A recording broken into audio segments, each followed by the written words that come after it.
Sepanjang workshop ni, ada banyak sangat benda baru yang saya dapat. Antaranya, saya belajar tentang penggunaan AI tools yang boleh bantu dalam penghasilan konten. Kalau anda nak improve cara bercakap depan kamera, nak guna teknologi AI dan nak lebih teratur dalam hasilkan konten, saya sangat cadangkan anda join workshop Coach Kayo ni. Hai, nama saya Ben daripada Taipei Perak.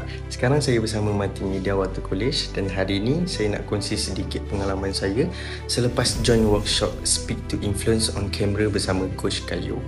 Bagaimana kenal Coach Kayo?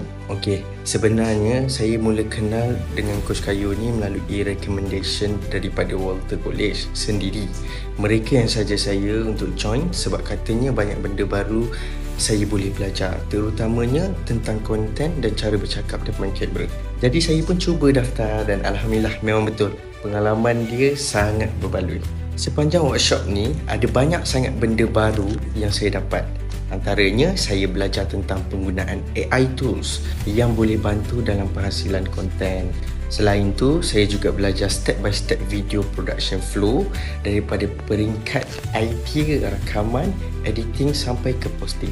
Itu sangat membantu sebab sebelum ni saya agak blur nak susun kerja bila buat video. Paling best sekali, saya belajar cara post konten ke semua media sosial sekali jalan dan tak perlu dah susah payah upload satu-satu. Ni memang menjimatkan masa dan memudahkan kerja saya.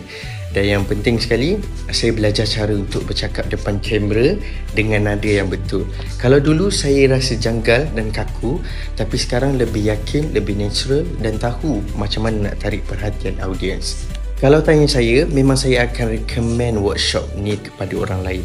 Sebab ilmu yang Coach Kayo bagi ni bukan saja praktikal, tapi terus boleh guna untuk bisnes, untuk personal branding dan untuk siapa-siapa yang nak mula buat konten video dengan lebih serius.